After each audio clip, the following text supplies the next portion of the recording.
up, Long Beach? Welcome back to GazetteSports.com. It's JJ. And Tyler. And Mike. Everything at GazetteSports.com brought to you by Naples Rib Company and, of course, our other supporting sponsor, McCarty's Jewelry. This is Sports Night, the only place in Long Beach to talk about Long Beach sports and beyond. You can get involved by leaving a comment here on this story and on this video. And let us know what you think about what we talk about today and what we should talk about in the future. As we start the CIF Winter Playoffs, obviously our attention has really been on the high school sports scene. One of the teams we're covering is Long Beach Poly's boys basketball team, a consensus top 10 team nationally. And I think it's safe to say for all three of us, the team we were most excited to see this year because they had so much talent coming back. And we've kind of been expecting big things from them all year. They were champions a couple years ago, but we knew that this senior class was going to be special. And then with some of the talent that they brought in this year, we knew, obviously, they started the season as a top 5 team in the nation. They've hovered around that spot, and they have not disappointed thus far. No, definitely not. They are on quite a roll so far through the playoffs. They've outscored the two teams that they've played thus far by 80 points, which is not a bad way to start the playoffs. There's been a running clock in the first 2 rounds. That's a streak that will probably end in the quarterfinals, but certainly it's been easy doings for the Jackrabbits in the first 2 rounds. You got to point to the personnel, though. Nothing happens without the Jimmies and the Joes.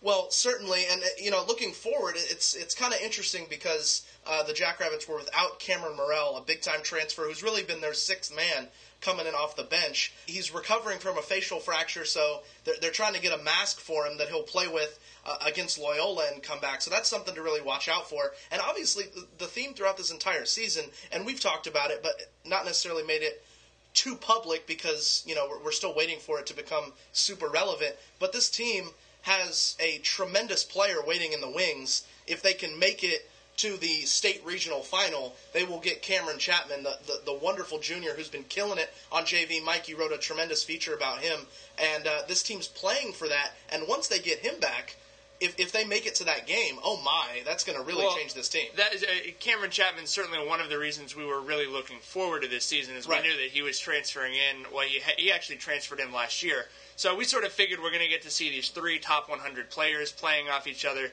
Instead, as Tyler mentioned, they've got to get to March 16th, he'd be eligible. So the last 2 games of the season, if they can make it to the SoCal Regional and the state championship. Speaking of features written by Mike on this Poly basketball team, another great one about Rashawn Prince, the super senior who's been around for 4 years and put up incredible numbers. We don't need to run it down right now, but I just want to shout out Rashawn and shout out to the rest of Long Beach basketball fandom. Hey, appreciate this. Take the next few days or however long Poly plays and just appreciate the fact that Rashawn Prince could leave Poly as one of the best boys basketball players ever. I've gotten that chance to do that with Kobe this year. It's kind of like, hey, I get to see this guy every night. I should probably take advantage of that and appreciate that. As Long Beach fans, we need to do that for Prince now. And I think Poly fans specifically, we're always hearing it from the teams and coaches over there. I'm sitting there, we're listening to the introductions that Tyler, as the announcer at Poly, was doing for the boys basketball team. And as Rashawn Prince gets announced, over 1,900 points, the career leading scorer in the history of the school. The Poly fans are sitting there, good turnout. They're sitting over there watching him run out silently. And Carl Buggs, the girls basketball coach, looks at me and goes, "Our fans are something else, man." And it really is just like no round of applause. I mean, that could feasibly be his last home game, in his career, Exactly. And so it's like, I mean, give some love, make some noise. And like JJ said, don't just appreciate it with your eyeballs, but, I mean, make the players understand that you appreciate them. Because you could certainly feel like the only Poly chant sometimes is waiting for someone else to start chanting and then chanting Poly over top of it. and you got to give credit. The Poly fan base was great during football season when the Jackrabbits were down, needed to be lifted up by the crowd. They were great when they got deep into the playoffs. Exactly. That's exactly true. But I think it's a good point to be brought up that, it's been easy to just kind of take him for granted because he's been so good for so long. Right. And he doesn't always make necessarily the highlight reel plays the way maybe Jordan Bell does. He doesn't turn to the crowd and try and pump them up either. He doesn't do the stuff like we saw Alexis Moore do during their CIF championship run 2 years ago. He's very stoic, and I think maybe the crowd reflects that a little bit, but we know, I mean, that's kind of how Poly crowds can be sometimes. And it's no knock in either direction for that being just the way you play in your style, but his controlled intensity out on the floor is really something to behold, and just the fact that he does get to the free throw line, and when you score at the free throw line, it's not as exciting, but the fact that he'll still end up putting consistently 20 to 40 points up in the playoffs, you really need to appreciate that because, he's a tremendous player. He's at 1,946 career points right now, a very real shot at 2,000. But while we're talking about appreciating and Poly basketball fans, this year and last year you'd have to say would go down as some of the best seasons that you could really imagine. That may not have ended in the parade of championships that the Jackrabbits can sometimes get.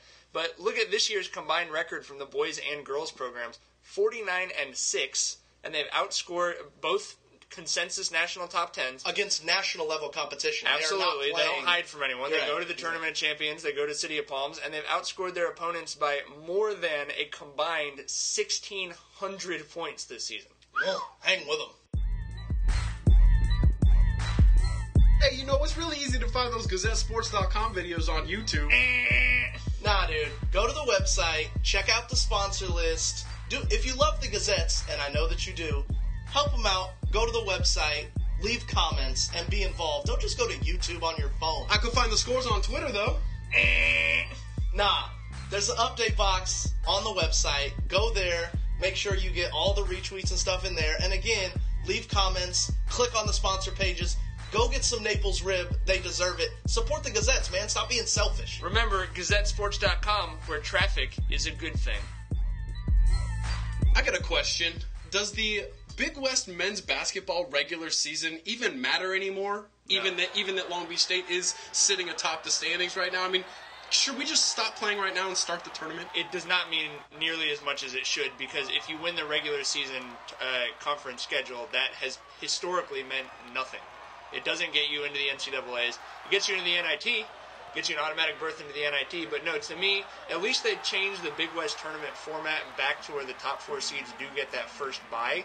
Because it certainly last year felt like, why play these 16 games just to decide the seeding order of a 4-game tournament? I think it does matter. And I think the NIT is a great point, because if you are the champion, you are playing postseason basketball. And you're going to get a chance to go into that tournament. That just costs the school money, though. But look at how little that tournament meant to the men's basketball team 2 years ago. When they got whomped by Washington State. When they went and...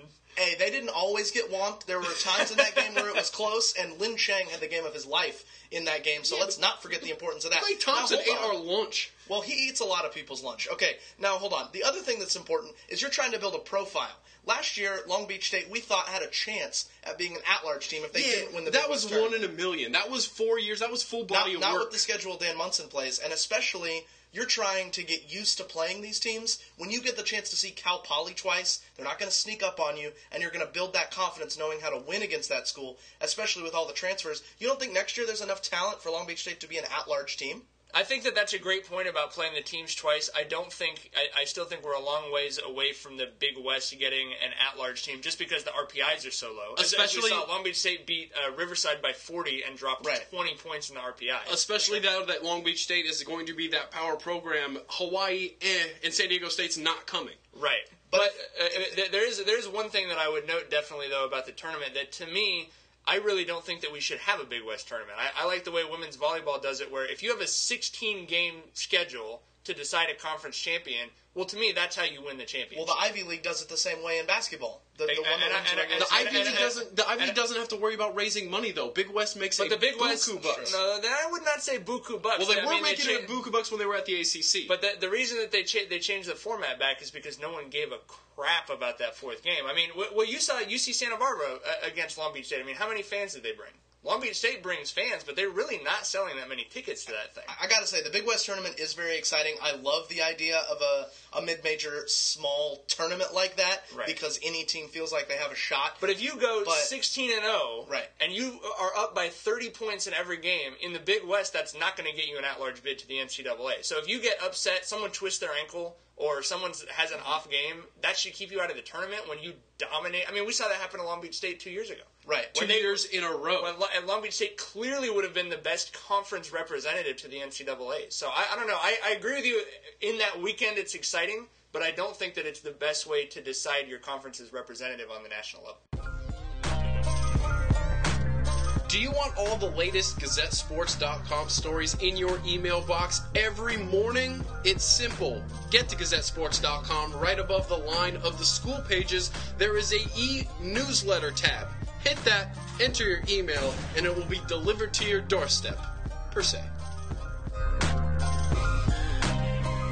You know, fellas, the regular season was phenomenal in boys soccer. Starting it off, the first half of league play was bananas, and we had no idea really what was going to happen, but it kind of turned into the same old story. Milliken up top, Cabrillo right there. Wilson did a great job coming up and getting that second place slot, but the playoffs, a big disappointment.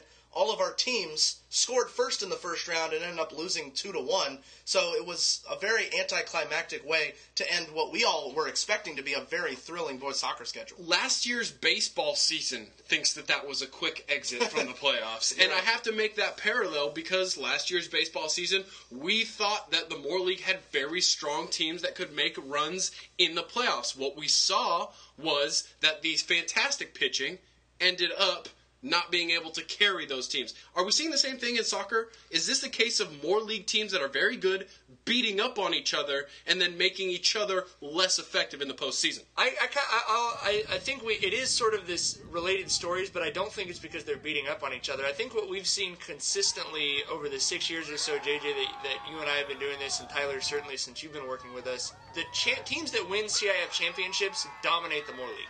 And it doesn't matter whether that's we've seen baseball CIF champions dominated the Moore League. Wilson with Aaron Hicks swept Lakewood that year. Swept Poly, went through Moore League clean. Milliken boys soccer last year shut almost everyone in the Moore League out on the way to an easy Moore League championship and a CIF championship. Poly basketball has been a great example of that track. Really any sport you can name. So I think one thing we can say is if we're seeing a great league season, it's great for the regular season, but we're also learning no one is enough better than the pack to really make a huge impact on a CIF bracket. So we have to temper our expectations when the regular season schedule is good. Yeah. Because so everybody bunches together rather than rising together. Yeah. That's kind of what you're saying. Well, because I think the other thing we're seeing is that defense does not necessarily win championships. Because I think except for poly football. Well, certainly you give poly football their credit, but this year, do you say that this defense is that much better than last year's? I know that their offense was much, much better than last year's. But sure. But when we see like in Moore League pitching and Moore League boys soccer, we see this great defense, but you're not seeing offense that's good enough to succeed against an unfamiliar opponent in perhaps an unfamiliar setting. There's no batters who are like, oh, well, it doesn't matter where we're playing. This kid's going to go potentially have a 2-home run game. Right. That's the stuff that I feel like we're missing. Certainly in boys soccer this year, we talked about it because of some injuries and other issues. There really weren't a lot of class finishers. And there wasn't anyone who was like, well, I don't care if I have to, like Alex Karlowicz on the girls' side, I don't care if I have to have 2 assists and a goal. We're going to win this game. Right. So you think it lacked from having the star quality striker to get the goals. So even though they took the lead, they weren't able to put the other teams away in the playoffs? Right. That said, though, imagine the Long Beach All-Star team that could be put together and put that team in that bracket. I'll put my money on that squad every day.